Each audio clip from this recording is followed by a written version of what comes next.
Bom, então vamos lá. Esse aqui é o nosso conteúdo do curso.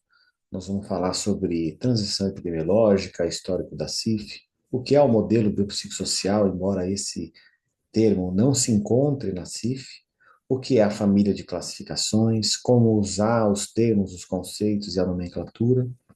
Vamos também falar sobre a linguagem da CIF na descrição de casos, o uso da CIF na clínica e no direito social, como funciona o sistema de codificação. Vamos falar de instrumentos baseados na CIF, vamos falar sobre três, e também dar orientações para as rotinas individuais de cada participante. Então, o nosso curso não termina hoje, ele permanece lá na plataforma para todo o suporte de vocês na sequência. É interessante que a disciplina um tenha sido finalizada antes do início desse curso, e que nesta semana, após o nosso encontro presencial, também é importante que vocês finalizem as disciplinas 2 e 3. Dar sequência nas disciplinas 4 até a oitava disciplina também é importante a longo prazo, tá? Tem uma disciplina que é a 5 sobre a tabela ESC, que nós vamos abordar inclusive no curso presencial, mas tudo isso pode ser feito no seu tempo. Lembrando que esse curso tem ainda uma prova na sua última fase na própria plataforma. Todos vão receber o livro físico, tá? Os livros serão postados e vocês vão receber o código de rastreamento dos correios. Vocês poderão se tornarem nossos credenciados depois do curso, se houver interesse nisso, e também vão ter acesso ao portal livremente, né? Além do curso do Moodle, que é o curso propriamente dito, tem o portal da CIF também, que vocês se tornam assinantes livres, tá? Então, resumidamente, o nosso encontro, o nosso conteúdo, ele vai falar sobre a CIF e sobre alguns instrumentos baseados na CIF. E teremos algumas atividades práticas durante esses 3 dias.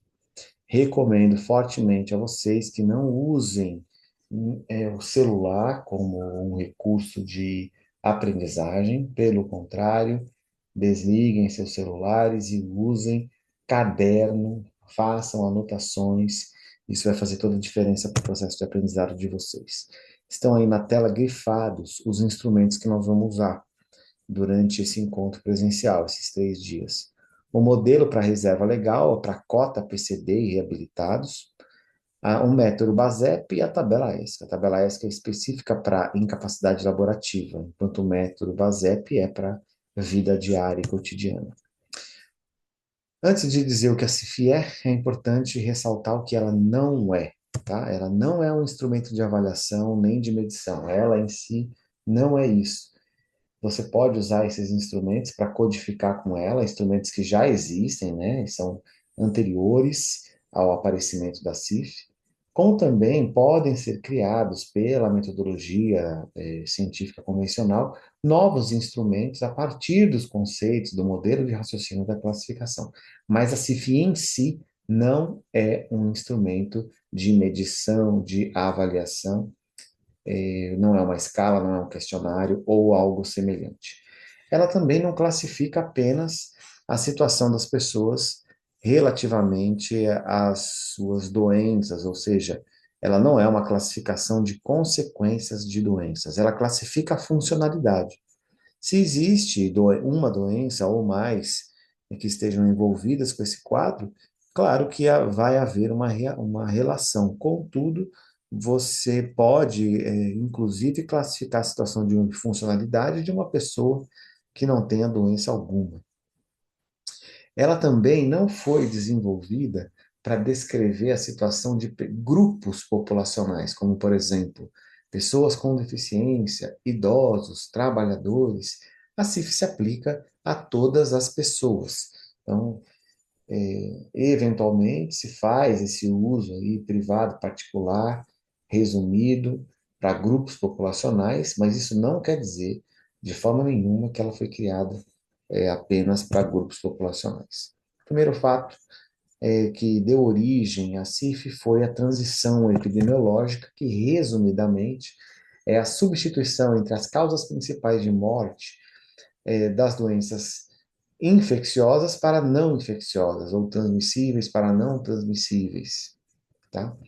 Então, pelo fato de termos atualmente antibióticos, vacinação, tratamento da água, tratamento do esgoto, tratamento do lixo, melhora das tecnologias de assistência, todas essas coisas fizeram com que as doenças infecciosas diminuíssem a sua proporção em relação às doenças crônicas, que aumentaram exponencialmente, também aumentaram a expectativa de vida, e com isso, além, né, associando a baixa ou a diminuição da taxa de fecundidade, isso fez com que as doenças crônicas aparecessem, né, e com elas a incapacidade. Então, a Organização Mundial da Saúde percebeu que precisava de uma classificação adicional e começou a construir a CIF na década de 70, e ela só foi publicada em 2001 como integrante da família de classificações internacionais que servem para estabelecer uma linguagem unificada, padronizada para a descrição da saúde. Está aí a família completa na tela. No centro, vocês encontram a, as classificações de referência, elas estão em inglês, então você pode ver que tanto CID, ICD, como CIF, ICF, são classificações do grupo de referência, ou seja, são do grupo principal. Nós chegaremos aí nesse patamar, né, usando as três classificações.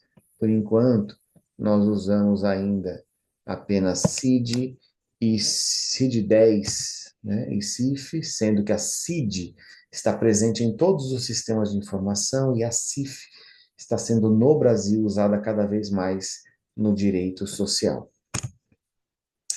A CIF, então, já dizemos aqui o que ela não é e o que ela é. Ela é um modelo conceitual para organizar, documentar informações de funcionalidade e incapacidade.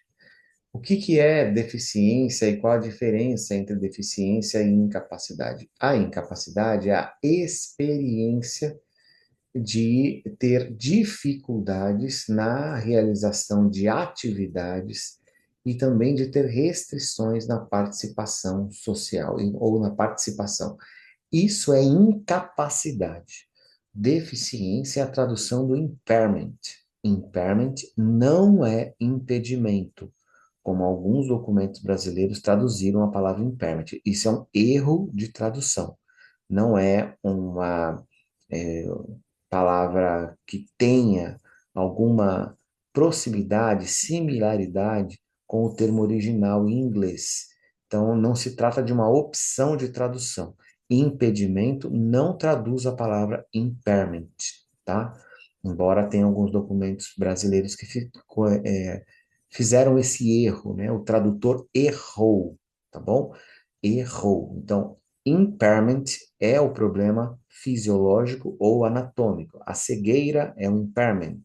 A surdez é um impairment. A amputação é um impairment, tá? A pessoa pode ter o impairment e não ter experiências de incapacidade. Quer dizer, a presença da deficiência não significa que a pessoa tenha incapacidade. Ok? Então, a CID e a CIF são complementares justamente porque elas geram informações diferentes, tá? Tem a frase aí embaixo: a presença da deficiência não gera necessariamente experiências de incapacidade, tampouco as experiências de incapacidade pressupõem a presença de deficiências. Você tem uma vovozinha aí que tem um quadro de artrite reumatoide, provavelmente, então, mesmo assim, ela está ajudando a neta a se proteger do frio. Então, embora haja aqui alterações anatômicas, perda de força, alterações de sensibilidade, rigidez articular, né? Embora tenha vários problemas funcionais e estruturais, ela ainda tem funcionalidade, participação e desempenha esse cuidado com a neta. É isso que você mostra com a CIF. Esse modelo, ele é chamado na CIF de modelo de funcionalidade e incapacidade, esse é o título do modelo. Algumas pessoas chamam de modelo biopsicossocial, embora esse termo não apareça na CIF, modelo biopsicossocial, também não aparece a avaliação biopsicossocial. É, a palavra biopsicossocial aparece apenas uma vez, tá? Na CIF, falando de uma nova abordagem, mas isso não significa que o título desse modelo aí tenha mudado, ele é modelo de funcionalidade e incapacidade, ele contém CID e ele contém CIF, ok? Ele contém CID e contém CIF, ou seja, também não é o modelo da CIF, né? Ele tem as duas classificações, aqui é CID e aqui é CIF. Já os fatores pessoais não são codificados em nenhum lugar das classificações. O que eu agora circulei de azul é o que a gente chama de funcionalidade, tá? E o que seria a incapacidade é o oposto das palavras que estão aí, né? Limitação de atividades, restrição de participação, deficiências. Bom, palavras e frases importantes aí que a gente pode encontrar na CIF, né? Que duas pessoas com a mesma doença não têm necessariamente o mesmo grau de funcionalidade.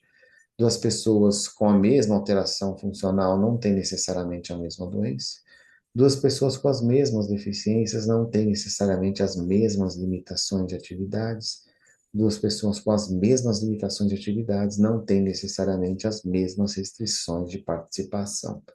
A funcionalidade pode ser sempre avaliada, portanto, pode ser sempre classificada, mesmo na ausência de doenças. A CIF é usada para padronização de linguagem, é como uma ferramenta estatística, como uma ferramenta clínica, como uma ferramenta de planejamento de políticas sociais e como uma ferramenta pedagógica. Esses usos são interdependentes, né? O uso das políticas sociais depende do uso estatístico, que por sua vez depende do uso clínico para codificação, que por sua vez também depende do conhecimento e aplicação da linguagem, dos conceitos. Importante frisar que o que você classifica é a situação da pessoa e não a pessoa propriamente dita. É recomendável que você continue usando os métodos de avaliação, tá? Chegue às conclusões para então classificar. Ela estabelece uma linguagem padronizada, essa linguagem é expressa por meio de códigos para serem lidos por sistemas de informação e para terem a possibilidade de serem traduzidos, né, por meio de indicadores de saúde. Então, permitir a leitura estatística. Como que é a divisão da CIF? Ela tem 4 componentes. Então, o primeiro é funções do corpo, o segundo, estruturas do corpo, na ordem do livro, né? O terceiro, atividades e participação, e o quarto, fatores ambientais. Aí estão os capítulos, você vê os 8 capítulos de funções do corpo, os 8 capítulos de estruturas do corpo, lembrando que os capítulos que estão em funções do corpo começam a codificação com a letra B de Body Functions, a palavra em inglês. Os de estrutura do corpo começam com a letra S, de Structures, em inglês. Os de fatores ambientais com a letra E, de Environment. E Domain, atividade de participação, para o componente principal, a matriz de informação da CIF, atividades de participação. Essas categorias, né, que estão dentro dos capítulos, para serem transformadas em códigos, elas precisam ser complementadas por qualificadores. E os qualificadores, eles vão dizer qual é o grau de perda, se houver perda ou se existe normalidade. Isso acontece em todos os componentes da CIF, inclusive nos fatores ambientais, quando nós estamos falando sobre as barreiras ambientais. Quando nós falamos dos facilitadores ambientais, o caractere especial para separar a categoria dos qualificadores não é o ponto, como está aí na tela, é o sinal de mais. Dessa forma que aparece na tela aí. Então você tem que identificar essa tríade sempre, e aí para entender um pouco mais sobre isso, eu recomendo a leitura na íntegra do anexo 2, com exceção do uso dos qualificadores adicionais, ok? Mas, enfim, à esquerda você pode codificar o ambiente com facilitadores ou barreiras, por isso que aí você vai encontrar o caractere especial mais para identificar facilitadores e o ponto para identificar barreiras. À direita, as funções e as estruturas do corpo, e abaixo, a matriz da informação, o dado principal, né, que são relacionados à atividade e participação, separando entre desempenho e capacidade. Tá? Então, a ideia, né, da CIF é que você consiga descrever e você também consiga codificar esses três aspectos, a tríade da CIF: o ambiente, o corpo e como que a interação entre o corpo e o ambiente gerou limitações de atividades, restrições de participação. E também pode não ter gerado, né, nenhuma limitação ou nenhuma restrição. Diferença entre desempenho e capacidade. Isso é uma coisa bem importante, porque acaba sendo o foco principal da CIF, né? O desempenho sempre é medido sob a influência do ambiente, enquanto que a capacidade é uma medição em ambiente controlado, ou seja, sem a influência do ambiente habitual da pessoa. Essa diferença precisa sempre ser evidenciada em laudos, pareceres, relatórios que se usa a CIF.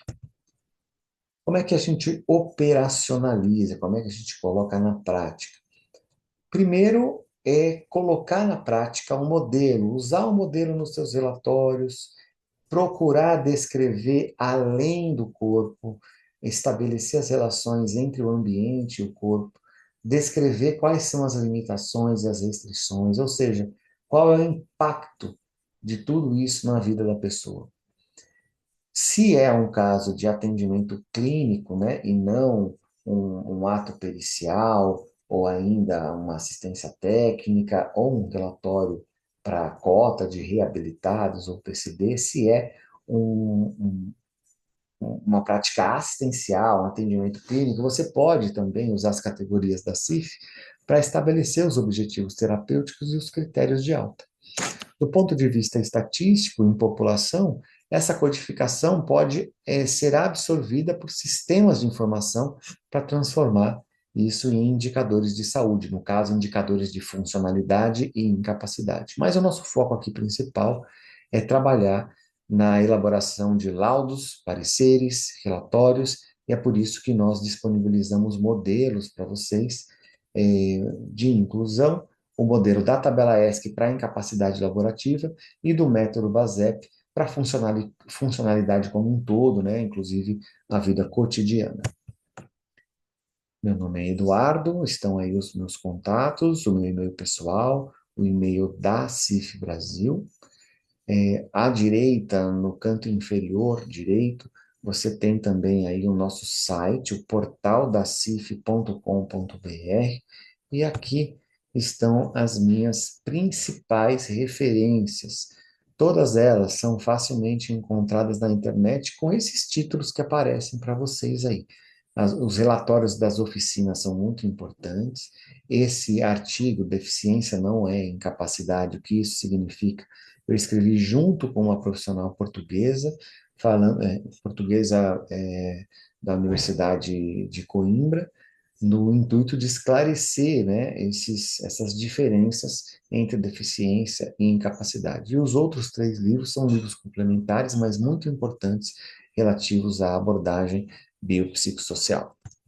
Isso aqui foi um resumo para vocês do que a gente tem a apresentar por diante desses 3 dias, e a gente segue com os nossos trabalhos práticos e também com a plataforma Moodle durante o tempo necessário para que vocês finalizem o curso completamente. Um abraço e até o nosso próximo encontro.